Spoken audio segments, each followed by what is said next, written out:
নমস্কার। মহামতি অনন্তলালের অপার অনুগ্রহে ভারত কথার গ্রন্থিমোচনের 1024তম পর্বের আলোচনায় আপনাদের সবাইকে স্বাগত। আমরা মহাদেবী আদ্যাশক্তি মহামায়ার এই নানান লীলার কথা আলোচনা করে চলেছে এবং এর মধ্যে আমরা দেখছি পুরাণ কাল হতে বর্তমান সময়ে মহাদেবীকে তার ভক্তরা, সাধারণ মানুষেরা কোন দৃষ্টিতে কেমনভাবে তাকে গ্রহণ করেছেন, তার কাছে আরতি জানিয়েছেন। রাজপুরুষেরা, আধ্যাত্মিক পুরুষেরা তারাও কেমনভাবে সেই মহাশক্তিকে উদ্বোধন করেছেন, গ্রহণ করেছেন এবং কীভাবেই বা সবাই তার পূজা করেছেন। এই যে প্রতিপদ থেকে অর্থাৎ দেবীপক্ষের যে প্রতিপদ থেকে পঞ্চমী পর্যন্ত, প্রতিপদ, দ্বিতীয়া, তৃতীয়া, চতুর্থী, পঞ্চমী, এই যে 5টি দিন, এবং আরেকটি কথা বলে রাখি, এই প্রত্যেকটি তিথির পূর্বাহ্নে কিন্তু মহা শব্দটি ব্যবহার করা হয়। এমনিতে আমরা অন্য সময় বলি প্রতিপদ, দ্বিতীয়া, তৃতীয়া বা পঞ্চমী, ষষ্ঠী ইত্যাদি, কিন্তু এই সময় আমরা বলি মহা শব্দটি এই প্রত্যেকটা তিথির সাথে প্রতিপদ থেকে দশমী পর্যন্ত মহা শব্দটিকে যুক্ত করা হয়। মহা শব্দের অর্থ হচ্ছে মহান, আর মহান শব্দের অর্থ হচ্ছে স্বয়ং ব্রহ্ম। ব্রহ্মের যিনি শক্তি স্বরূপা, সেই মহাদেবী, সেই আদ্যাশক্তি পরমা, যিনি আছেন বলে এই বিশ্ব ব্রহ্মাণ্ড ক্রিয়াশীল। ব্রহ্ম সম্পর্কে বলা হয় তিনি নিষ্ক্রিয়, নিরুপাধিক। তাকে সশক্তি করেন, সশক্তি করে তুলে এই সৃষ্টির কাজে, বিশ্ব সৃষ্টির কাজে তাকে যুক্ত করেন যিনি, নিরাকারকে সাকার করে তোলেন যিনি, এবং যার মহিমায় এই সমগ্র বিশ্ব লীলায়িত, ক্রিয়াশীল, এত মাধুর্য, সেই হচ্ছেন আদ্যাশক্তি মহামায়া। আর এই মহাশক্তিকে যুগে যুগে, কালে কালে মানুষ তাকে দেখে যেমন মুগ্ধ হয়েছে, আনত প্রণাম জানিয়েছে, আবার তাকে একেবারে ঘরের আপনার করে, অতি আপনার করে তার কাছে তাদের অভাব, অভিযোগ, ক্ষোভ সব প্রকাশ করেছে।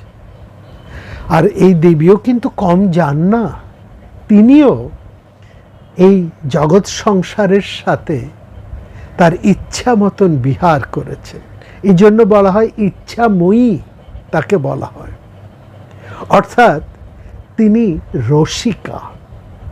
এই জন্য ভাগবতে এই মহাদেবীকে বৈষ্ণবী শক্তি বলা হয়েছে।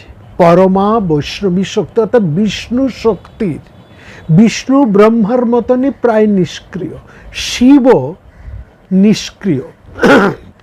ব্রহ্মা, বিষ্ণু, মহেশ্বর এই ত্রিদেব নিষ্ক্রিয়।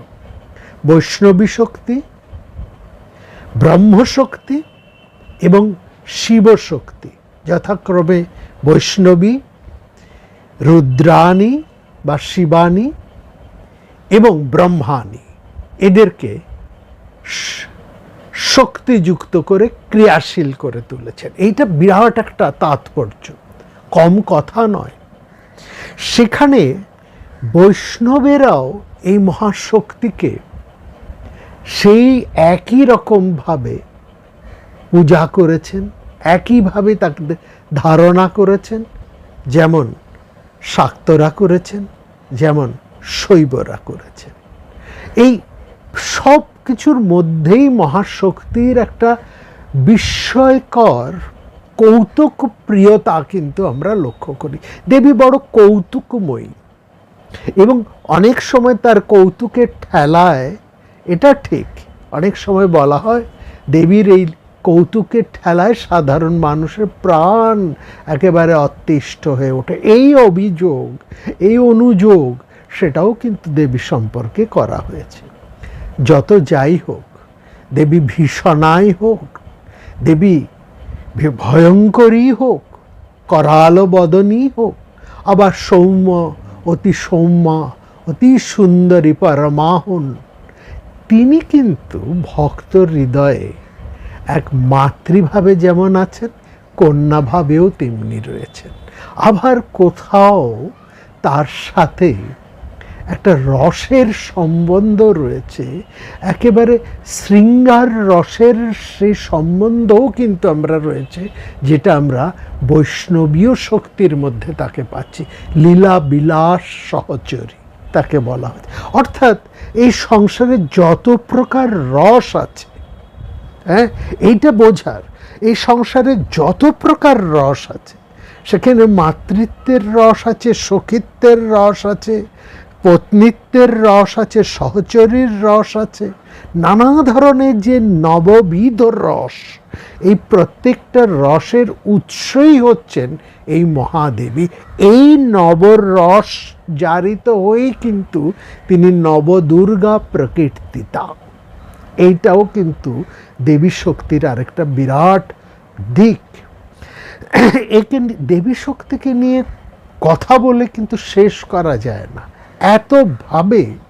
এতভাবে তাকে আমাদের শাস্ত্রে, আমাদের ঋষিরা, ভাবুকেরা তাকে এতভাবে তার মহিমা উদ্ঘাটন করেছেন যে কোথা দিয়ে আমরা শুরু করব আর কোথায় কতটুকু বলতে পারবো, এটাও একটা বিরাট। তুমি যে কি মা সে ধারণা কে করতে পারে, না জানালে আপনি এসে তোমারে কে ধরতে পারে। এটা একেবারে ঠিক। আর এই জানা বোঝা ধরার চেষ্টা সেই করতে পারে যিনি দেবীকে একেবারে আত্মরূপে গ্রহণ করেছেন।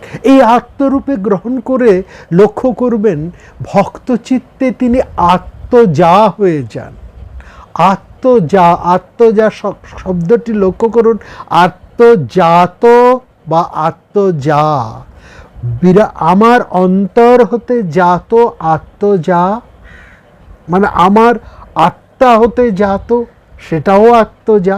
অন্তর হতে জাত আত্মজা, অন্তরজাত। অন্তর এবং আত্মা সেখানে এক, সেইভাবে অন্তরজাত। আবার আত্মা হতে, আমার শক্তি হতেই যে জাত, সেও আত্মজা। পুরুষের ঔরস হতে যে জন্ম, সেও পুরুষেরই আত্মজা, অর্থাৎ কন্যা। আর আত্ম হতে যে জন্ম, অন্তর হতে যে জন্মগ্রহণ করছে, সে তিনি কন্যাও হতে পারেন, আবার প্রেয়সীও হতে পারেন।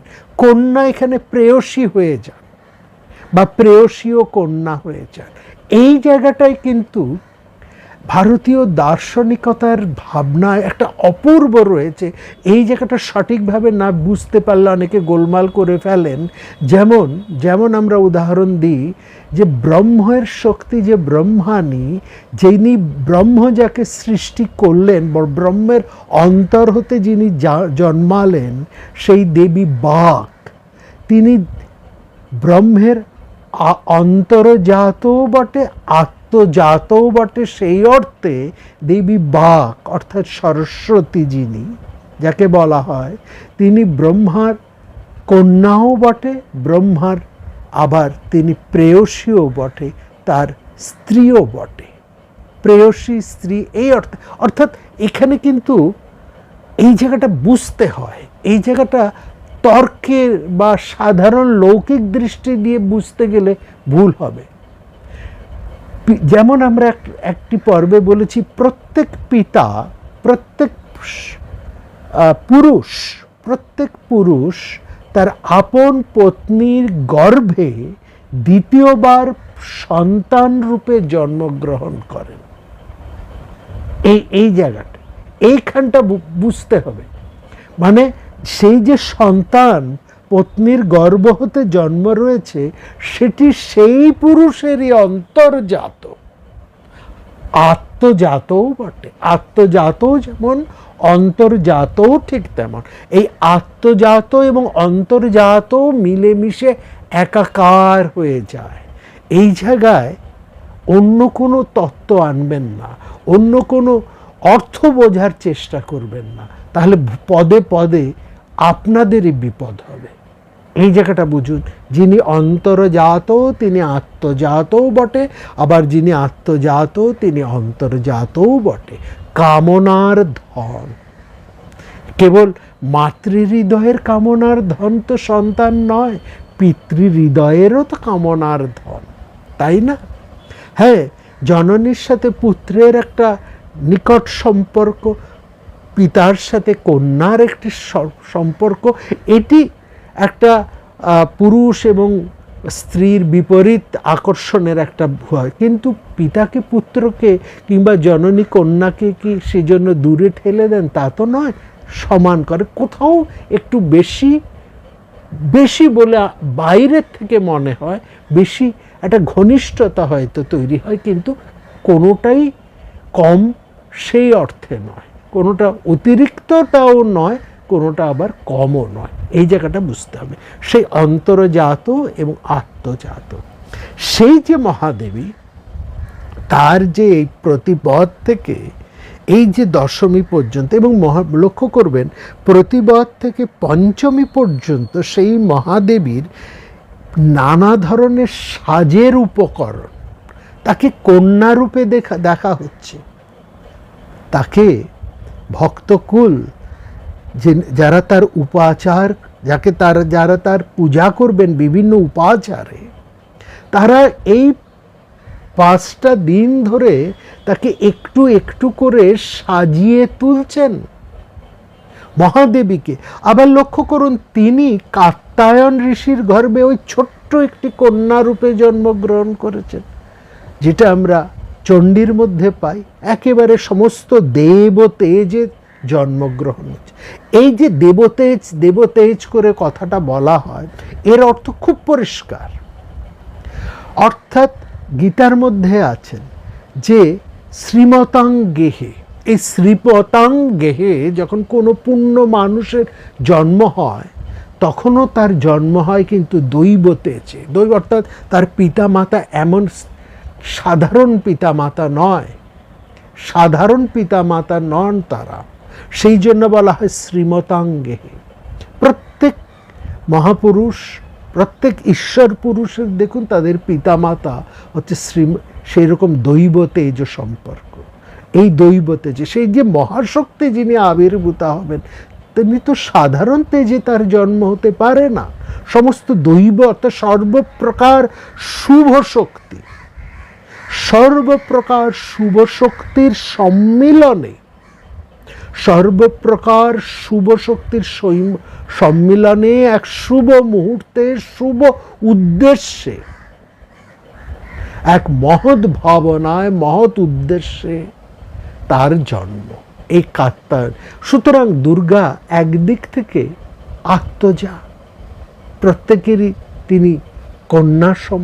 ওইখান থেকে তিনি দেবীকে যে কন্যা রূপে দেখা হয়, তার মূল সূত্রটা রয়েছে এখানে, যে কাত্যায়নের আশ্রমে তিনি একটা ছোট্ট মেয়ে রূপে জন্মগ্রহণ করেছেন।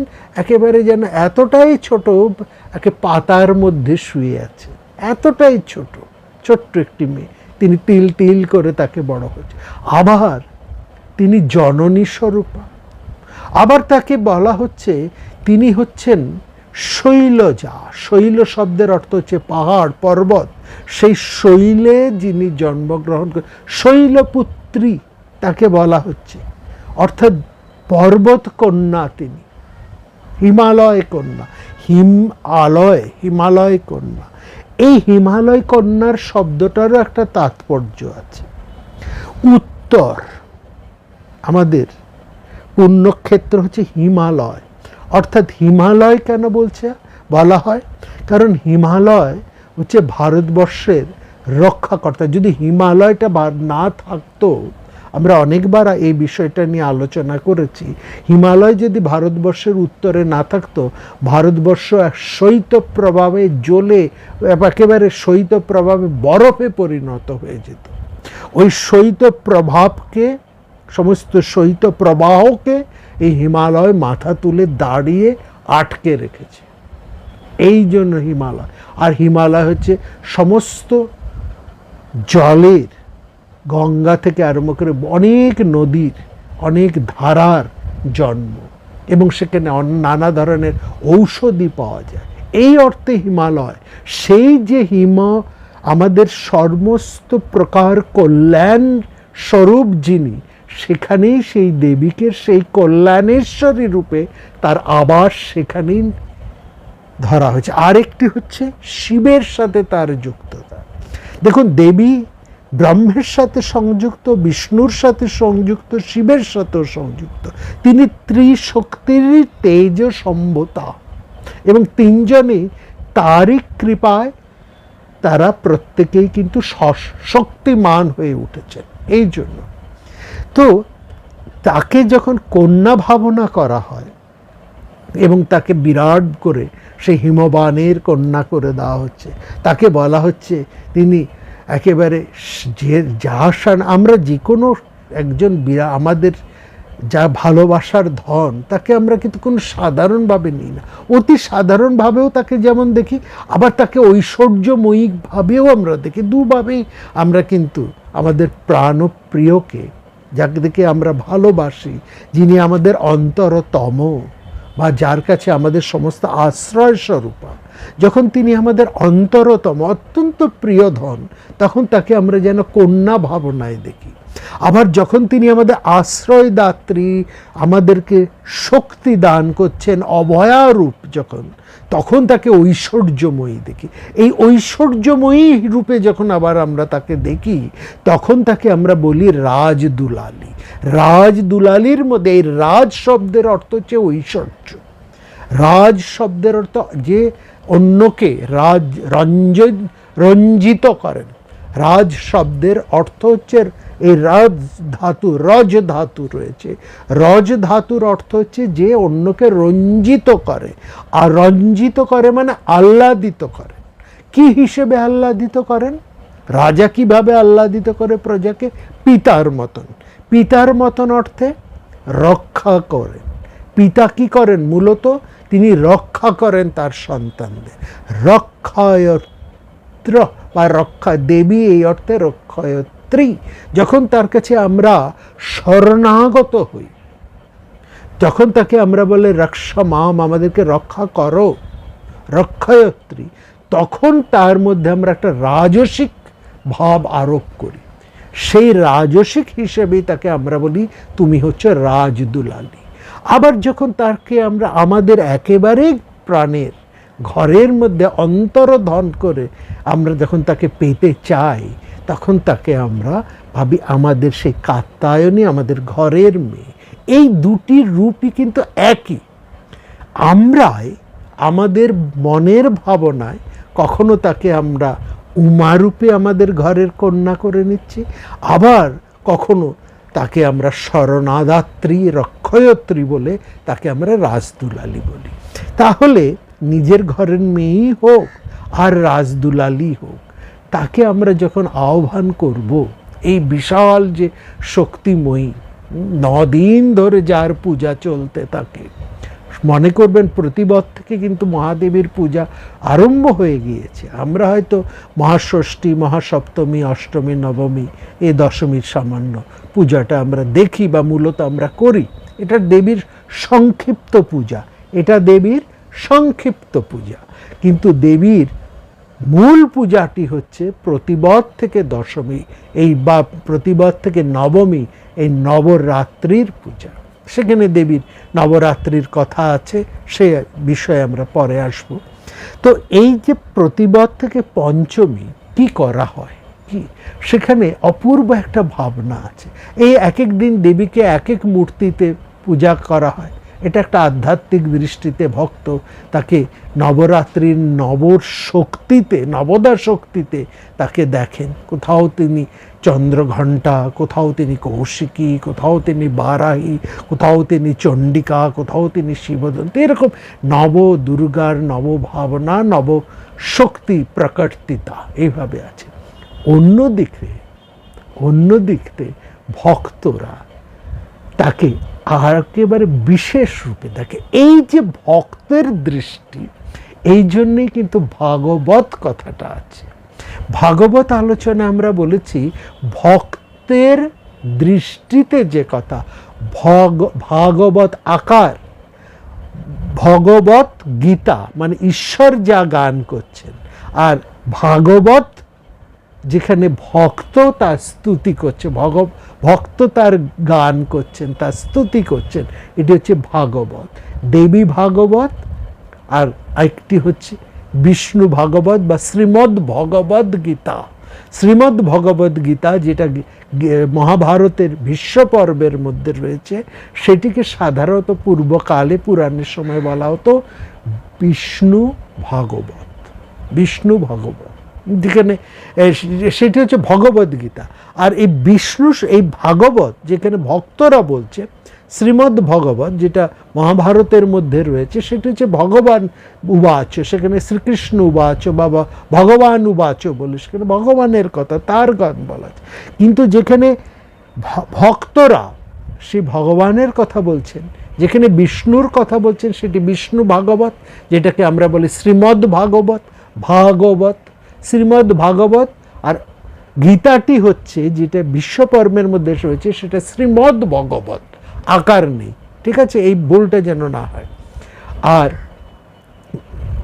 যেটি দেবী মহাদেবী সংক্রান্ত, সেটি হচ্ছে দেবী ভাগবত। দুটি কিন্তু ভক্তের স্তুতি, এখানে ঈশ্বরের বিশেষ কথাবার্তা নেই। ঈশ্বর কিছু, ঈশ্বরকে তার ঈশ্বরও এখানে নয়, এখানে ভক্ত তার পরম উপাস্যকে, এবং উপাস্যের সাথে তার সম্বন্ধ কি? রসের সম্বন্ধ। এই জন্য বলা হয় ভাগবত হতে হলে তার দুটি আবশ্যকীয় গুণ থাকতে হবে, রসিক এবং ভাবুক। রসিকতা এবং ভাবুকতা, এই দুটি জিনিস তার থাকলে তবেই সে একজন কিন্তু সঠিক ভক্ত হয়ে উঠতে পারেন। ভক্ত কখনো শুষ্ক হন না, এটা বুঝতে হবে। দুর্বাসার মতন ঋষি, তিনি যখন একেবারে আর্দ্র হয়ে গেলেন, তখনই তিনি বিষ্ণু শক্তির পরম পরিচয়টি লাভ করলেন, মহেশ্বরের অংশ হয়ে উঠলেন। তখনই তিনি দুর্বাসা সম্পর্কে বলা হয় তিনি বাইরে কিন্তু ভয়ঙ্কর, অত্যন্ত ক্রোধী, এটা তার বাইরের রূপ। ভেতরে তিনি কিন্তু অত্যন্ত নরম, কিন্তু অত উগ্র তেজা, তাকে ওই ভেতর অন্বেষণে যাবে কে, কার সাহস, সেটা অন্য ব্যাপার। কিন্তু ভক্ত মাত্রেই সে রসিক এবং ভাবুক। এই যে রসিকের দৃষ্টি, এই যে ভাবুকতার দৃষ্টি, এই যে হৃদয়ের দৃষ্টি দিয়ে দেবীকে সাজিয়ে তুলছেন, তাকে আহ্বান করছে, তিনি কন্যা রূপে এসেছেন। হ্যাঁ, তিনি ষষ্ঠীর দিনই আসছেন, এটা যেমন আছে, আবার একেবারে প্রতিবদ থেকেও তাকে সাজানো হয়। হ্যাঁ, তিনি আসেন। এই প্রতিবদ থেকে কি করছেন, তাকে ভক্তরা কি করেন তাকে নিয়ে বলছেন, এক এক দিন দেবীকে এক একটি উপাচার তুলে দেওয়া হয়। একদিন তার গাত্র মার্জনার উপাচার। মহাদেবী এরকম না, রাজদুলালি তিনি, এই দৃষ্টিতেও তো তাকে দেখা হচ্ছে মহাদেবী রাজদুলালি। সেখানে একদিন তাকে গাত্রমার্জনার, একদিন তাকে কেশমার্জনার দেওয়া হচ্ছে, একদিন তাকে দেওয়া হচ্ছে সুগন্ধি তৈল দেওয়া হচ্ছে তাকে, একদিন সমস্ত সুগন্ধি সুরভি দ্রব্য দেওয়া হচ্ছে, চন্দন কুমকুম আতর এই সমস্ত সুগন্ধি দ্রব্য একদিন তাকে দেওয়া হচ্ছে। হ্যাঁ, একদিন তাকে ওই সমস্ত কুসুম মাল্য দেওয়া হচ্ছে, দিয়ে সাজানো হচ্ছে। এক এক দিন এক একটু একটু করে সাজিয়ে তাকে একেবারে অনিন্দনীয় অপরূপা করে সাজিয়ে তুলছেন। একদিন তাকে নানা রকম গয়না পরানো হচ্ছে, সেখানে একেবারে মাথা থেকে পা পর্যন্ত সর্বপ্রকার রত্নে, স্বর্ণের রত্নে তার আবরণ একটু একটু একটু করে তাকে সাজিয়ে তোলা হচ্ছে। তারপরে তাকে একদিন নানা ধরনের বস্ত্র পরানো হচ্ছে, এক এক দিন একটা, এক এক দিন এক একটু একটু করে, এক এক দিন একটা একটা করে তাকে তৈরি করা হচ্ছে। এই যে আমরা কোনো অনুষ্ঠান বাড়িতে যাবার আগে, এই যেমন আমাদের সবাই, আমাদের মহিলারা, আমাদের বাড়ির মেয়েরা একদিন ফেসিয়াল করে এলেন, একদিন চুলের গিয়ে বেঁধে এলেন, হ্যাঁ, একদিন নানা রকমের গয়না কিনে নিয়ে এলেন, একদিন গিয়ে জামা কাপড় কিনে নিয়ে এলেন, একদিন জুতো কিনে নিয়ে এলেন, একদিন ব্যাগ কিনে, এই এক একটা একটু করে যেমন নিজেকে একটু একটু করে সাজিয়ে তোলেন, ঠিক মহাদেবীকেও, সেই রাজদুলালিকেও এক এক দিন একটু একটু করে এক একটি উপাচারে সেদিন সাজানো হয়। এই 5 দিন 5টি উপাচারে আলাদা আলাদা করে, কোনো দিন গাত্রমার্জনার, কোনো দিন কেশমার্জনার, কোনো দিন অঙ্গ আভরণ অর্থাৎ সেই সুগন্ধি দ্রব্য ইত্যাদি দিয়ে আমাদের যা কিছু বলা হয় ফেসিয়াল, তারপর গায়ে যে সমস্ত ক্রিম টিম ইত্যাদি লাগানো হয়, নানা ধরনের উপাচার দিয়ে একেবারে স্কিনের যে একেবারে একটা গ্লেজ তোলার ব্যাপার, দেবীরও ঠিক একই রকম একই ভাবনা রাখছে। একদিন তাকে বস্ত্র পরানো হয়, বস্ত্র আবার 2 রকমের, একটি হচ্ছে সাত্ত্বিকী বস্ত্র তাকে দেওয়া হয়, একদিন আবার রাজসিক বস্ত্র দেওয়া হয়। রাজসিক বস্ত্র মানে বেনারসি দামি দামি ঘরনা, একেবারে স্বর্ণ খচিত, রৌপ্য খচিত, একেবারে ঝলমল ঝলমল করছে, এরকমও দেওয়া হয়। আবার সাধারণ ঘরে পরার জন্য, সবসময় তো ওই দামি কাপড় পরে থাকা যায় না, তিনি তো একটু বিশ্রামও করবেন, একটু শোবেনও, হ্যাঁ আমার মেয়ে তো একটু শোবেও বিশ্রামও করবে, সেই জন্য তাকে আবার একটু সাত্ত্বিক বস্ত্র দেওয়া হয়, অত্যন্ত কোমল পেলব বস্ত্র এমন দেওয়া হয় যাতে তার শরীরে একটুখানি যেন কোনো রকমভাবে আঁচড়টিও না লাগে। এবং যে সমস্ত গহনা তাকে তৈরি করে দেওয়া হয়, সেখানে বলা আছে গয়নাগুলোকে নরম একেবারে কাপড় দিয়ে, মলমলের মতন কাপড় দিয়ে সেগুলোকে মুড়িয়ে মুড়িয়ে দেওয়া হয়, যার মধ্যে থেকে গয়নার গ্লেজটা বেরোবে, কিন্তু দেবীর গায়ে এতটুকু আঁচড় লাগবে না, এতটাই যত্নে এমনভাবেই দেবীকে তিল তিল করে সেই তিলোত্তমাকে সাজিয়ে তোলা হয়। এই হচ্ছে প্রতিবদ থেকে পঞ্চমীর দেবীর নানা ধরনের সাজ, নানা ধরনের একেবারে চুল থেকে পায়ের নখ পর্যন্ত করে তাকে সেই অপূর্ব অনিন্দিয়া সৌম্যতু অতি সৌম্যকে আরও সুন্দর করে পিতা জননী বাবা মা তার প্রাণ পুতুলকে, পরাণ দুলুলিকে সাজিয়ে সাজিয়ে তাদের যেন আশ মেটে না, দিয়ে দিয়ে আশ মেটে না। আবার ভক্ত, সাধারণ ভক্ত তার পরম প্রাণের উপাস্যকে নিজের হাতে সাজিয়ে সাজিয়েও তার যেন সে প্রথম থেকে শুরু করে, আবার ঘুরে সেই প্রথম থেকে শুরু করছে। মানে ভাগবতের মধ্যে যদি বিষ্ণু ভাগবত অর্থাৎ শ্রীমদ্ ভাগবতের মধ্যে যদি যান, সেখানে দেখবেন সখীরা কৃষ্ণকে সাজাতে বসেছেন, তারা নিজেরাও সাজছেন না, তাদের নিজেদের সাজ শেষ হচ্ছে না, শ্রী রাধিকার সাজ শেষ হচ্ছে না, শ্রীকৃষ্ণের সাজ শেষ হচ্ছে, সাজের আর শেষ হচ্ছে না, অর্থাৎ প্রাণের আশ মেটে না। বধূ হে তোমারে না সাজায়ে কেমনে আমি সাজি, তোমারে সাজাতে আমি যে না পারি, যত চাই আমি তত নাহি পাই, কিরূপে সাজাই সাজি। এই কিভাবে তোমাকে আমি সাজিয়ে, যেভাবে আমার প্রাণ চাইছে, অর্থাৎ আমার অন্তর যেভাবে চাইছে, আমার বাইরে আমি ঠিক সেটা করে পাচ্ছি না। এই জায়গাটা ভীষণ, এই কথাটা কিন্তু দেবী ভাগবতের মধ্যেও আছে। ভক্ত তার অন্তর থেকে যেমনভাবে চাইছেন, বাইরে সেটা করে উঠতে পারছেন না। অর্থাৎ এটা হচ্ছে, বলছেন যে অন্তরের ক্রিয়া আর বহির্ক্রিয়ার মধ্যে একটা, এইটা হচ্ছে তফাৎ। আমার অন্তরের শিল্পীর অন্তরে যে ভাবনাটা ফুটিয়ে ওঠে, যত বড় শিল্পী হোক, সে তার অন্তর্জাত ভাবনাটাকে, সে যত সুদক্ষ, যত বড় মাপের শিল্পী হোক না কেন, তাকে সম্পূর্ণ তো ফুটিয়ে তুলতে পারে না। আর পারে না বলে শিল্পীর চিরজীবনের এই আক্ষেপটা থাকে। আর যেই শিল্পীর এত আক্ষেপ থাকে, সেই শিল্পী হচ্ছে সবচাইতে বড় শিল্পী। যত বড় লেখক, যত বড় সঙ্গীত শিল্পী, যত বড় মৃৎশিল্পী, ভাস্কর, যাই হোক না কেন, প্রত্যেকেরই দেখবেন করে করে যেন ঠিক হচ্ছে না, ঠিক হচ্ছে না, একটা যেন কোথায় একটা বেদনা, এই একই বেদনায়, বড় বেদনায় ভরে সাজাইল তোরে, ওলো পরাণ পুতলি, এসেছিস তুই মাত্র দুদিন তরে, আমার সকল পরাণ ভরে কেমনে দিই মা তোরে। কেমনে তোকে আমি দিই মাত্র অল্প কিছু দিনের জন্য। এই যে অল্প কিছু দিনের জন্য এসেছি, এটা যেন আমাদের এই সংসারের অল্প স্থায়িত্ব, এই অল্প স্থায়িত্বের মধ্যে সেই বিরাটের ধারণা আমরা কি করে করব, এই হচ্ছে এর অর্থ। অর্থাৎ একজন ভক্ত বলেন, এই আমার স্বল্প সময়ের মধ্যে এই জীবনটা, অর্থাৎ জীবনটা এত ছোট কেন, এই প্রশ্নও যেন উঠে আসে। এই আমার স্বল্প দৈর্ঘ্যের জীবনের স্বল্প সীমায়িত সময়ের মধ্যে আমি সেই বিরাটকে কিভাবে ধরব, কোন দিক দিয়ে ধরব, কোন উপাচারে ধরব, কোন ভাবনার মধ্যে দিয়ে ধরব। আমি তো সব দিয়ে তাকে ধরতে পারছি না। হ্যাঁ, শকে দিবি আয়, সব দিবি আয় তার পায়। এই দেওয়ার শেষ নেই, দিয়ে দিয়ে শেষ হয় না। তাকে দেখে দেখে আঁখি না ঝুলে সাজাবে কি?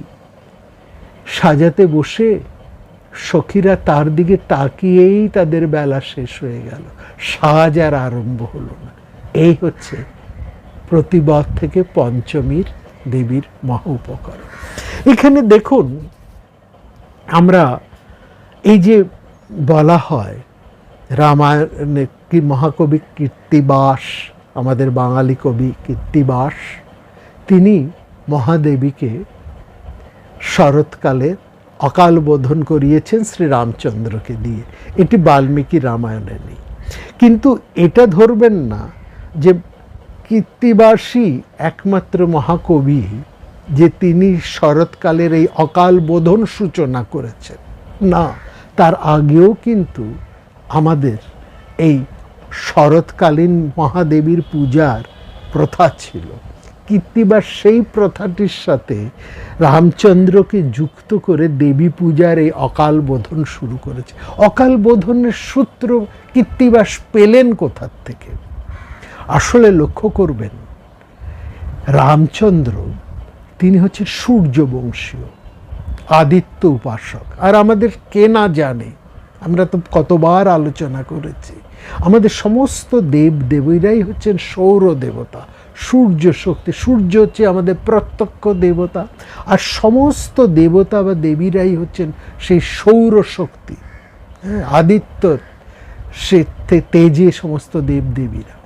তো সেই আদিত্য ভাবনার থেকেই এই অকাল বোধনের ভাবনাটা তা কীর্তিবাস নিয়ে এসেছেন।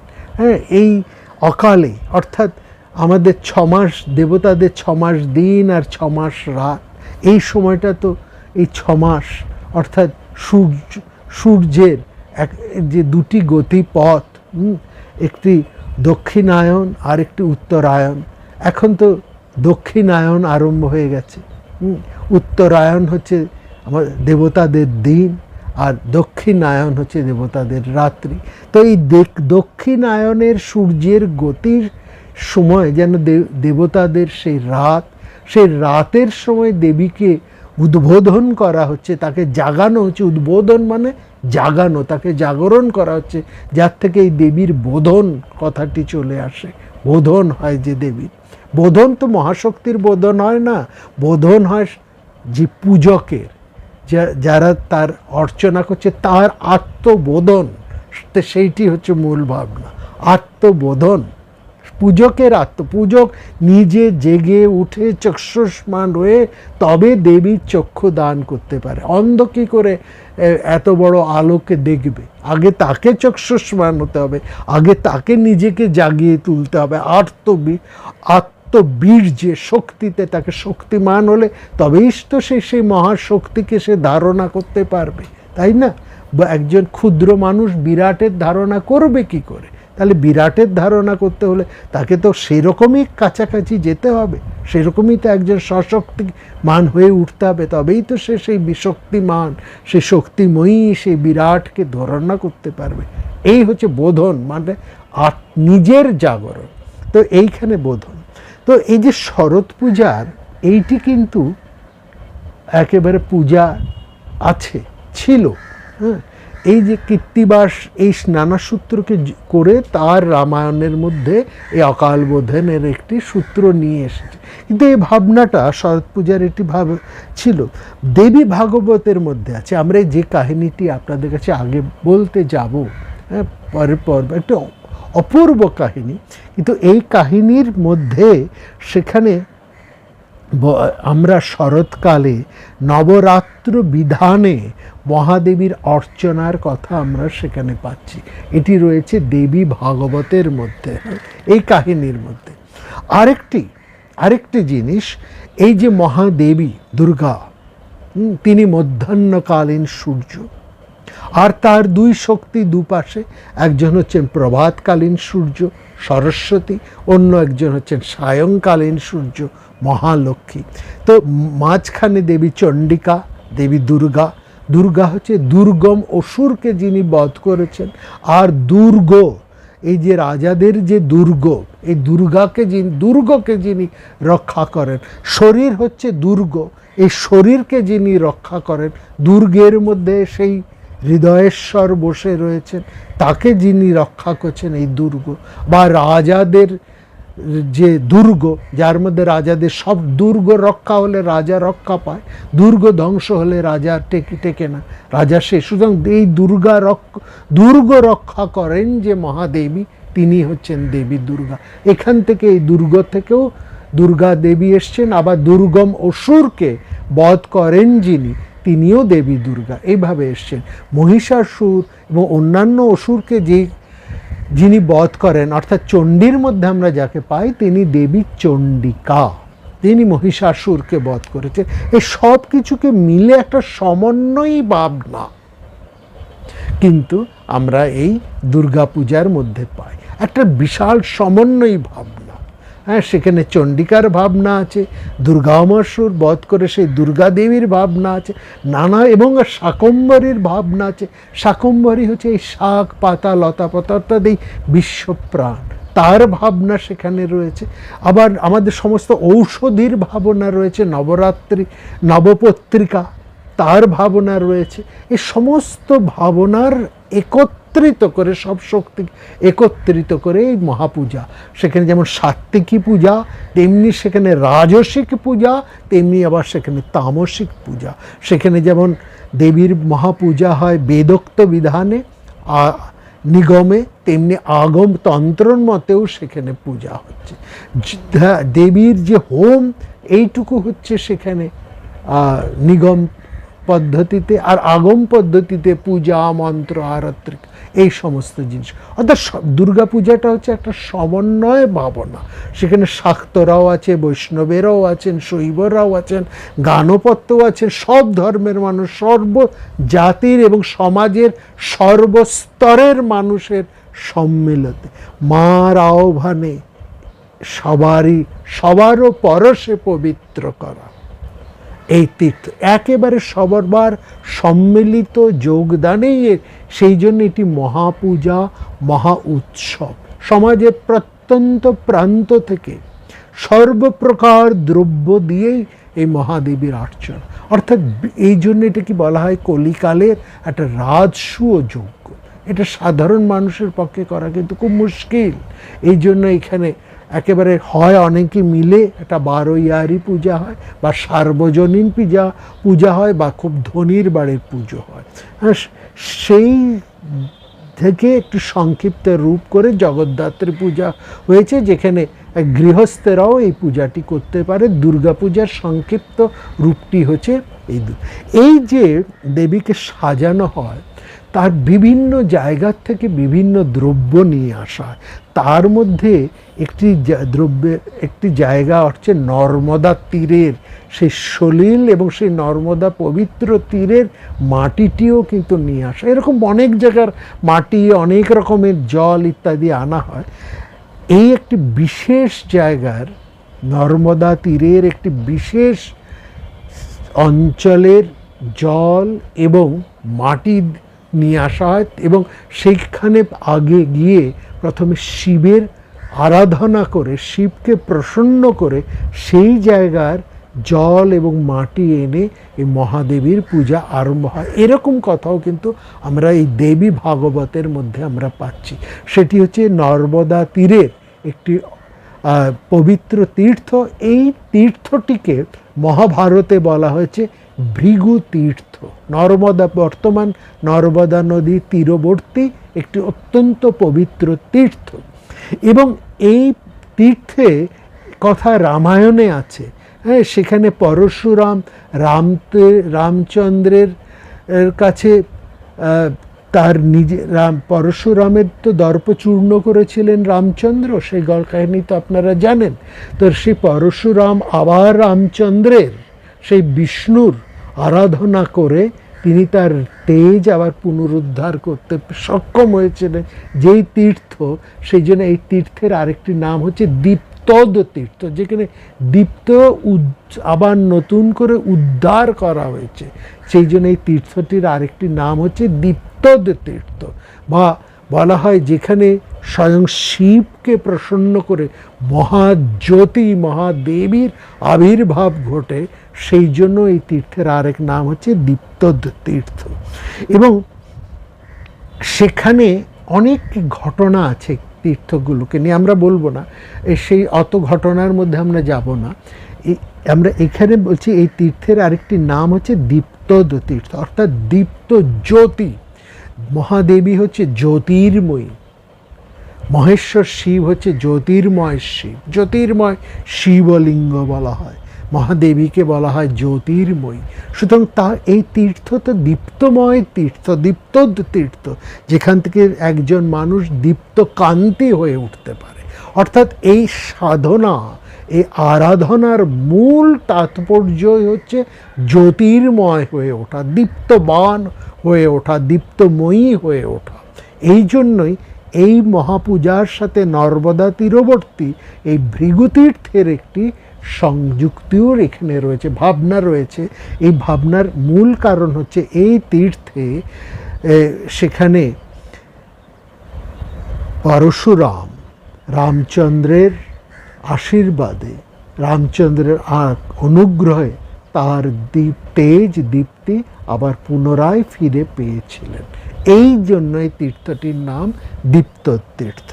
যাই হোক, এখানে এই তীর্থের থেকে মহাদেবের পূজা করে তারপরে মহাদেবীর পূজা হয়। যে কোনো জায়গার মধ্যেই দেখবেন আমাদের সমস্ত পুজোর সাথে শক্তিপীঠের সাথে একটা ভৈরব তীর্থ থাকে।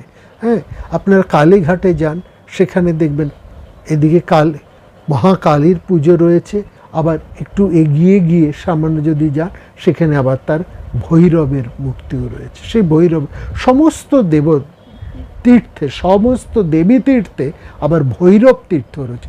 শক্তি এবং শক্তিমানের একত্র নিবাস সেখানে, একটু আগে পরে এদিক ওদিকে মহাকালী, কালীঘাটের মহাদেবী, আবার একটু এগিয়ে গিয়ে নকুলেশ্বর ভৈরব। এরকম সব জায়গায় একটা ভৈরব এবং ভৈরবী রয়েছে। যেখানে ভৈরব আছে, জগন্নাথ দেবের পুরী, সেখানে জগন্নাথ হচ্ছেন ভৈরব, বিমলা হচ্ছেন ভৈরবী। সব জায়গায় এই জিনিসটি রয়েছে। সুতরাং ওই শিবের পূজা করে, বিল্ল বৃক্ষের শিবের পূজা করে, ভৈরবের পূজা করেই তারপর ভৈরবী বা সে শক্তিময়ীর পূজা করে। দুজনে কিন্তু অবিনাবদ্ধ। এইটা হচ্ছে আমাদের এই শাক্ত, বৈষ্ণব, তারপরে গানপত্য, শৈব একটা সমন্বয়, সব ভাবনার মধ্যে একটা সমন্বয়ের ভাবনা এখানে। আবার দেখুন, এই যে আমরা দেবীর স্তুতি করি, হ্যাঁ, আজকে দেবীর কথা, জটাজূট সমায়ুক্তম অর্ধেন্দ্র কীর্ত শ্রীকর, এই যে বৃহৎ মন্ত্রে আমরা মহাদেবীর ধ্যান করি, হ্যাঁ, সেখানে মহিষাসুর মর্দিনী সিংহবাহিনী দুর্গার কথাই সেখানে বলা হয়েছে। সেই সঙ্গে কিন্তু কার্তিক, গণেশ, লক্ষ্মী, সরস্বতীর কোনো উল্লেখ সেখানে নেই। আমরা কিন্তু দুর্গা প্রতিমার সাথে এই মহাপূজায় এই চারজনকে অপরিহার্যভাবে সেখানে কিন্তু রাখে। ভাগবতে, দেবী ভাগবতে এবং বিষ্ণু ভাগবতে, মানে শ্রীমদ্ ভাগবতে রুক্মিণী, শ্রীকৃষ্ণের প্রেয়সী রুক্মিণী ভার্যা, হ্যাঁ, তিনি দুর্গা স্তব করেছেন, নমস্তে তম্বিকে ভিক্ষ্ণ সসন্তান জূতাং শিবাং, হে দুর্গা তুমি তোমার নিজের সন্তানদের সাথে, আপন সন্তানদের সাথে যুক্ত মঙ্গলময়ী হয়ে থাকো, তোমাকে আমরা বারবার প্রণাম করি। এই যে দুর্গা প্রতিমার সন্তান বলে আর চার দেবতার যে ধারণা, এই ধারণাটার উৎস হচ্ছে এই ভাগবত বা দেবী ভাগবত। এই ভাগবতের মধ্যেই আমরা দেবীর এই কন্যারূপটা পাই, অর্থাৎ চণ্ডিকার, মহাচণ্ডিকার চণ্ডী শক্তির, আদ্যাশক্তির পরিচয় আমরা পাই শ্রী শ্রী সপ্তশতী চণ্ডীর মধ্যে। সেইখানে কিন্তু সেই মাধুর্য, সেই প্রেমের রূপটা কিন্তু আমরা পাই না, যদিও সেখানে চিত্তে কৃপা সামরা নিষ্ঠুরতা চ দৃষ্টুয়া বলে দেবীর এরকম একটি মহাভাব সেখানে বলা আছে, একটা মমতাময়ী জননীর ছবি সেখানে আছে। কিন্তু দেবী ভাগবতের মধ্যে আমরা মহাদেবীর পরমা কন্যা রূপা, পরমা জননী রূপা রূপটাকে আমরা কিন্তু পাই। এটি দেবী ভাগবত। আসলে ভক্তরাই তো তার স্তুতি করছেন, ভক্ত স্তুতিতে সেখানে অপরূপ হয়ে উঠছে মহাদেবী, অপরূপ হয়ে উঠছে তার স্তুতি, আর সেই স্তুতি আর দেবীর রূপ মিলে অপরূপ হয়ে উঠছে এই দেবী ভাগবত। ঠিক যেরকম শ্রীমদ্ ভাগবত সেই বিষ্ণু শক্তির, সেই শ্রীকৃষ্ণের অপরূপ স্তুতি সেখানে করে চলেছে। দুটি কিন্তু মনে রাখবেন, একদিক থেকে এটা আমরা বলে রাখি, এখানে আবার কিন্তু আমাদের যে বিভিন্ন দর্শন আছে না, যেমন দ্বৈত, অদ্বৈত, হ্যাঁ, বিশিষ্টাদ্বৈত, এরকম যে আমাদের 6টা দর্শন আছে, সব দর্শনের সমন্বয়ও কিন্তু এই ভাগবতের মধ্যে আছে। ভাগবতকে কিন্তু অনেকে বলে দ্বৈতবাদ, অর্থাৎ প্রভু এবং তার সেবক, ঈশ্বর এবং তার উপাস্য উপাসক, এই রয়েছেন, ঈশ্বর রয়েছেন এবং তার সন্তানেরা রয়েছে, তার সেবকেরা রয়েছেন, তার শিষ্য সব রয়েছে, তার ভৃত্যরা রয়েছেন। কিন্তু আবার অন্য একটা দৃষ্টিতে সেই ভাগবতের মধ্যেই যখন দেখুন, বিশেষ করে সেখানে কিন্তু ঐকান্তিকা ভক্তির কথা বলা হচ্ছে। কি ভক্তি? ঐকান্তিক, একমাত্র অদ্বৈত বেদান্তের কথাও তো তাই, একমাত্র তিনি সত্য। আর এখানেও ঐকান্তিক ভক্ত, মানে সেখানে ভক্ত এবং ভগবান এক হয়ে যাচ্ছে। ভাগবতের মধ্যে ওটা দেখবেন যে গোপীরা শ্রীকৃষ্ণের সাথে তার কথা ভাবতে ভাবতে লীন হয়ে গেছে, এবং শেষে বলছেন প্রত্যেকে সেই কৃষ্ণের মতনই, তার কথা ভাবতে ভাবতেই তারা সেই কৃষ্ণ সাযুজ্য হয়ে এক একজন কৃষ্ণময় হয়ে উঠেছে। দেবী ভাগবতের মধ্যেও ঠিক একই জিনিস দেখছি। দেবী স্তুতি, তার স্তব, তার ভাবনা করতে করতে তার সন্তানেরা, তার উপাসকেরা, তার ভক্তরা একেবারে তার সেই মহাশক্তির সাযুজ্য পেয়ে সেই দেবী শক্তিতে ঝলমল করে উঠছে। এই অপূর্ব, এইরকম ভাবনা নিয়ে একটি অপূর্ব কাহিনী এই দেবী ভাগবতের মধ্যে আছে। আমরা সেই কাহিনী তো বলবই, এবং সেইটার মধ্যে, এই কাহিনীর মধ্যে আমরা যেমন যেখানে পাচ্ছি যে যিনি নারায়ণের শক্তি নারায়ণী, হ্যাঁ, তিনি আবার শিবানী, হ্যাঁ, তিনি আবার ব্রহ্মাণ্ডী। ওই যে আমরা বললাম সমন্বয়ী ভাবনা, এই ভাবনাটা সেখানে রয়েছে। ভিন্নেষু অভিন্নম, ছিন্নেষু অছিন্নম। এইটা আমরা পতঞ্জলির ভাষায় বলতে পারি। এই যে আমাদের আলাদা আলাদা দর্শন, আলাদা আলাদা ভাবনা, আলাদা আলাদা চিন্তা, যা আমরা সাধারণ লৌকিক কথায় ভারতবর্ষের নানা দিকের, নানা প্রান্ত, নানা রাজ্যের নানা ভাষা, নানা মত, নানা পরিধান, আবার সেখানেই আমরা সেই পতঞ্জলির ভাষায় বলতে পারি ভিন্নেষু অভিন্নম, ছিন্নেষু অছিন্নম। ভেদের মধ্যে অবধান, অভেদ দর্শন, বিবিধের মাঝে দেখো মিলন মহান। মহাদেবী সেই বিবিধ ভাবনার মধ্যে দিয়েই তিনি এক রূপা হয়ে যাচ্ছে। তিনি তো সেই যেমন বলছেন আমি একমাত্র রয়েছে, দ্বিতীয় কা মামাপারা, আমি একটা, এই যে দ্বিতীয় কা মামাপারা, এটা কিন্তু অদ্বৈত দর্শন, অদ্বৈত ভাব। এই অদ্বৈত ভাব কিন্তু একেবারে অদ্বৈত ভাবে প্রতিষ্ঠিত হচ্ছেন গোপীরা। গোপীরা শুরু করছেন তাদের সাধনা দ্বৈত ভাবে, তারা সেই দ্বৈত ভাবে জারিত হয়ে সেই তার পরম উপাস্যের ধ্যান আরম্ভ করতে করতে তারা কিন্তু সিদ্ধ হচ্ছেন, পৌঁছে যাচ্ছেন অদ্বৈত ভাবনার পরাকাষ্ঠায়। কিন্তু অদ্বৈত ভাবনার পরাকাষ্ঠার মধ্যে তো আর থাকতে পারে না, তারা আবার নেবে আসেন দ্বৈত ভাবনার মধ্যে। আর তাই জন্যই তো মধুসূদন সরস্বতী তিনি অদ্বৈত সাম্রাজ্যের অধীশ্বর হয়েও, সম্রাট হয়েও তিনি তো সেই শ্রীকৃষ্ণের কাছে এসে সেই প্রার্থনাই করছেন, সেই শট, সেই দাসীকৃত সেই শট, গোপবধূর লম্পট সেই শট আমার সর্বস্ব হরণ করেছেন। এই সর্বস্ব হরণ করেন কিন্তু মহাদেবীও। তিনি ভক্তকে একেবারে সব কিছু দিয়ে পূর্ণ করে আত্মস্বরূপা করেন, আবার ভক্তের সর্বস্ব হরণ করে তাকে একেবারে মুগ্ধ করে রাখেন, মুগ্ধ মোদিত দুনয়ন। এই যে কি অপরূপ যে একটা ভাবনা, অপরূপ একটা চিন্তা, নব নব রূপে যে আমরা তাকে পাই, আবার তাকে কি ভুবন ভরা রূপে, কি অপূর্ব রূপে তিনি এলেন, কি ভুবন ভোলানো রূপে তিনি এলেন। কি হেরিলাম নয়ন মেলে, আমার নয়ন ভোলানো এলে, আমি কি হেরিলাম নয়ন মেলে। এইটাই হচ্ছে তার মুগ্ধ মোদিত। একদিকে অভেদ দর্শন, আবার আরেক দিকে তার সঙ্গে একটা কোথাও আসলে তাকে আস্বাদ করতে হলে তো একটু আলাদা হয়। সবসময় চিনি হয়ে থাকা তো ভালো নয়। ঠাকুর তো বলছেন চিনি খাওয়া ভালো, চিনি হওয়া ভালো নয়। সেই ভাবনাটাই নিয়ে এই নানাত্বের বিহার ভূমির এই ভারতবর্ষের হৃদয়ের মধ্যে এই যে অপূর্ব সমস্ত ভাবনা রয়েছে, আর এই সর্বরকম ভাবনার এই যত ভাবনা আছে, সমস্ত ভাবনার একেবারে পরম একটা একরূপ, তার কিন্তু এই মহাদেবীর মহার্চনা। এটাই হচ্ছে দুর্গাপূজার সবচাইতে বৈশিষ্ট্য। অর্থাৎ নানাত্বের বিভার ভূমি ভারতবর্ষ এই অভেদ দর্শনের মধ্যে দিয়েই এক হয়ে রয়েছে। এই দর্শনে যেখানে বাধা ঘটেছে তখনই খণ্ডিত হয়েছে ভারতবর্ষ, এটা মনে রাখতে হবে। সুতরাং এই যে ভাবনার মধ্যে দিয়ে তাকে আমরা পাচ্ছি, এই ভাবনাটা কত অপূর্ব, কত চমৎকার, কত হৃদয়কে একেবারে সেটা ডুবিয়ে দেয়, ভরিয়ে দেয়, প্লাবিত করে তোলে।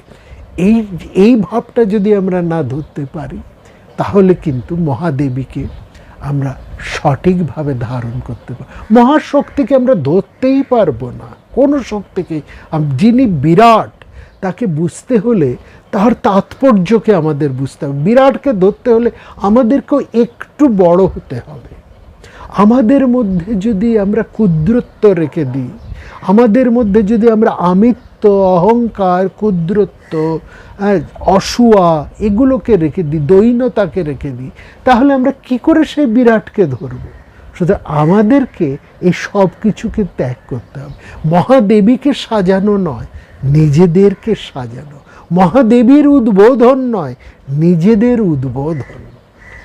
এই মহাদেবীর এই যে প্রতিবদ হতে পঞ্চবিশ সাজ, তার মধ্যে একটি সাজ হচ্ছে হৃদয়ের রসে জারিত করছে। সেই দিন ভক্ত তাকে সাজাতে সাজাতে একদিন একেবারে সম্পূর্ণ আত্মহারা হয়ে ভক্ত তাকে তার হৃদয়ের রস দিয়ে জারিত করে তুলেছে। অর্থাৎ মহাশক্তিকে হৃদয় ধারণ করছে। এইটি হচ্ছে সবচাইতে বড় জিনিস।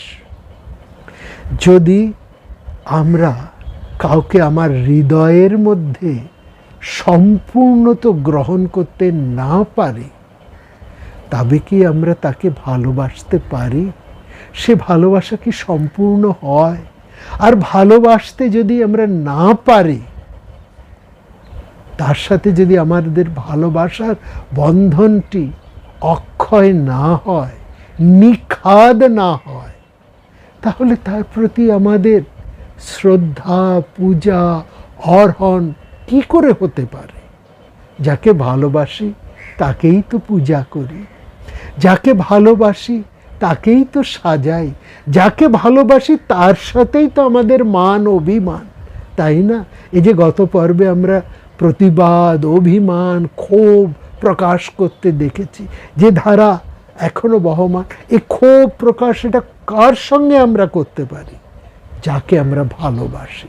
যদি আমরা সত্যি, এই জায়গায় আমাদের একটা কথা বলতে হবে, প্রথমে দেখতে হবে আমি সঠিক কিনা, আমার অবস্থানটি সঠিক কিনা, আমি যা করছি সেটা সঠিক কিনা। সেটা যদি সঠিক হয় তাহলে আর বাদ বাকি সব কিছু, বিশ্বাস রাখুন, সব কিছু ঠিক হবেই, হতে বাধ্য। আসলে নিজেকে আগে সত্য করে তোলা, পূর্ণ করে তোলা, তবেই আমরা সেই মহাদেবী। দেখ রে চেয়ে আপন পানে, পদ্মটি নাই, পদ্মটি নাই, সেই পদ্মটি নিজের হৃদয়ের মধ্যে ফুটিয়ে তুলতে হবে।